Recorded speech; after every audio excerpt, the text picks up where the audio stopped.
thank you again to the high school choir.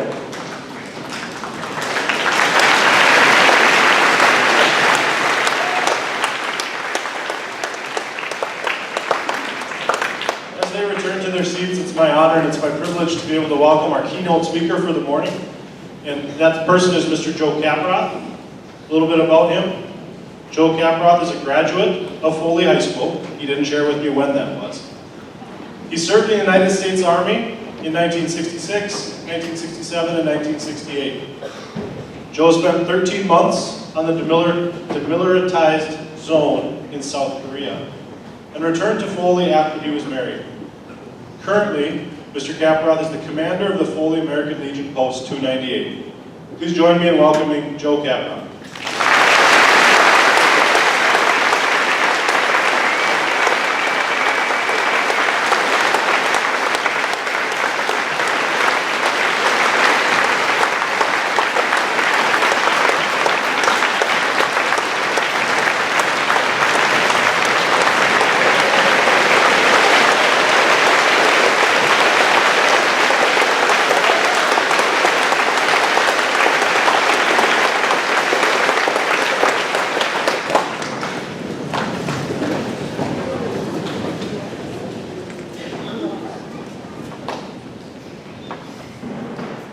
Several years ago, I heard someone ask, what makes veterans different? I have no idea what prompted the question. I never heard the answer. Just the question. What makes veterans different? I believe most veterans are different. Some may only be affected very slightly by their time in service. Most of us significantly more. We are quite proud of being part of the less than 2% of the population that has served our country. Then there are those veterans with significant physical and psychological wounds that are affected beyond our imagination. I believe nearly all of us are affected a little bit due to being in the military. You can see it. We wouldn't wear a baseball cap that says forklift operator or orthodontist, but we'll wear jackets, shirts, and mostly baseball caps that state Army or Navy or whatever our branch of service. We show up to watch a parade, maybe a little bit bent over and limping from the ears. But when the flag goes up by, we tend to stand a little taller, a little more proud. Or we go and join the honor guard at the start of the parade and we accompany the flag through the parade. Yes, we are a little different. But back to the question, what makes veterans different? The question stuck in the back of my mind after I heard it, and when I'd see an article in a newspaper or a story in a history book, or even a clip on YouTube, I would think, oh, I think I see a little bit of what makes us different. And I'd file those little bits away. And I'd like to share some of them with you this morning. The philosopher Pericles once said, happiness is the result of freedom. Freedom is the result of valor. Pericles stopped a little short, in my opinion. He should have added one more line and said, valor is a result of those who served. Veterans. The young people, mostly just entering the prime of their lives, who stood up and took an oath to protect and defend the Constitution of the United States. With that oath, they went from being a civilian to being in the military on their way to becoming a veteran. It makes no difference at this point if they were a cook at a training base in Kansas, a supply clerk on some little remote base halfway around the globe, if they were a jet engine mechanic aboard an aircraft carrier somewhere at sea, or a scared to death young infantryman charging across the blood-stained sand in a country called France on a beach called Normandy. They all signed the check. You see, we all have only so much time on this earth. We have no idea if it'll be tragically short or blissfully long. We have no idea. All we know for certain is when our time is gone, we're gone. These young people who took that oath had turned to their country and said, I have no idea how long I may have here, but I will give you 2 years, 3 years, 4 years, or even more years to protect our freedom, ensure our happiness. And I'd like to illustrate it this way. This young person took out their checkbook, not the one that they used to pay off their credit card at the end of every month, but one of far greater value. The one they used to give out pieces and parcels of their life. And where the check says date, they wrote the date that they took the oath and became part of our military. Where it says paid to the order of, they wrote in capital letters, the United States of America. Where it says amount, they put my life. In memo, they put cash this if you must. And they signed the check. They signed that check. Do you understand what's going on here? That young person turned to their country and said, if need be, to protect our freedom, you may take my life. You have my permission. They signed that check. Now I wonder what kind of person would sign that check. And this is probably best understood using examples from some of the things our predecessors have done in our history from the beginning of the Revolutionary War and the Boston Tea Party up to our present war in Afghanistan.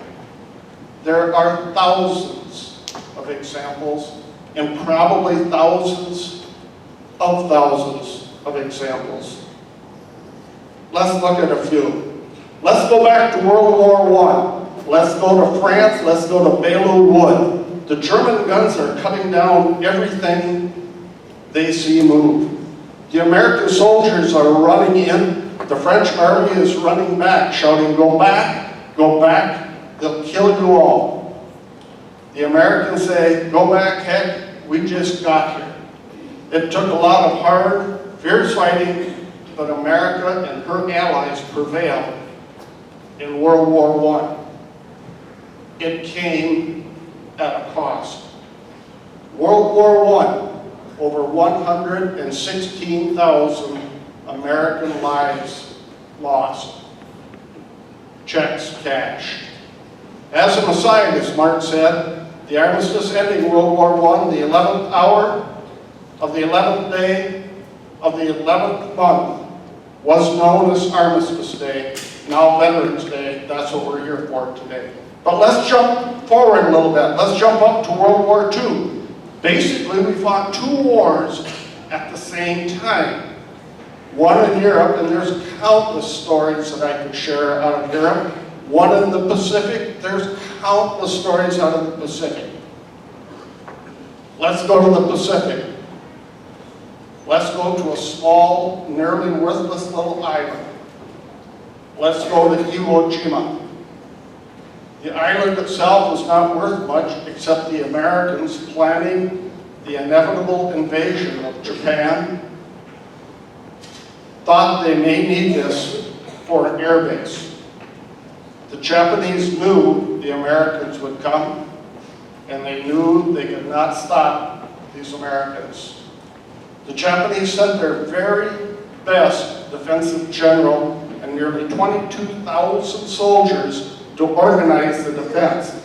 They figured if they could slow down the Americans, make the battle for Iwo Jima so fierce and last so long, the Americans might consider a different route other than invading the Japanese homeland.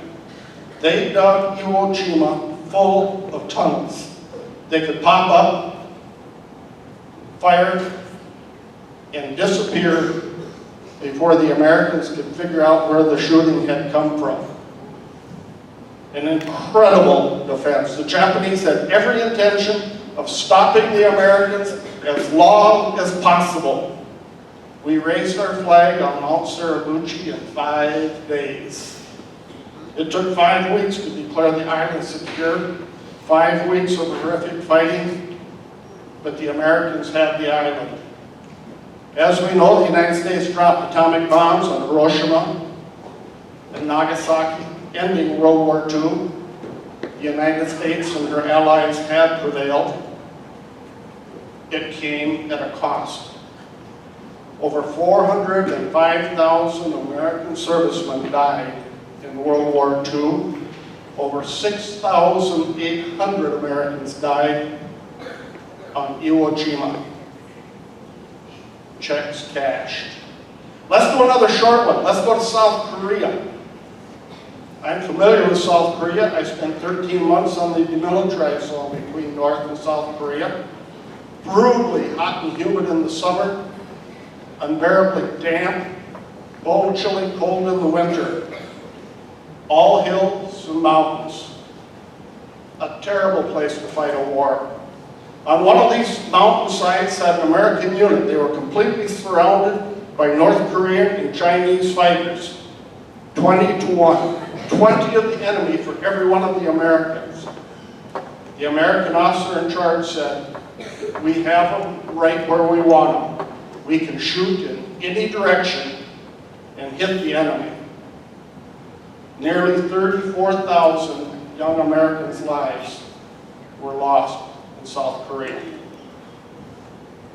More checks cashed. These are but 3 examples of what our veterans are. The people that sign those checks. Now I have a challenge for all of you. Everyone in this room. We have established our veterans have given 2, 3, 4, or more years to their country. My challenge to you is not just this day, this week, this month, or even this year, but whenever you find someone who is a veteran, through something they said, or the cap they wear, to take the 2 seconds to simply say, "Thank you for your service." I need all of you here today, students, staff, and faculty of Foley schools, friends, relatives, and community members in attendance, to know this. What we did for you. And my fellow veterans, what we did, we certainly did for each other. God bless all of you. God bless our veterans. And God bless America.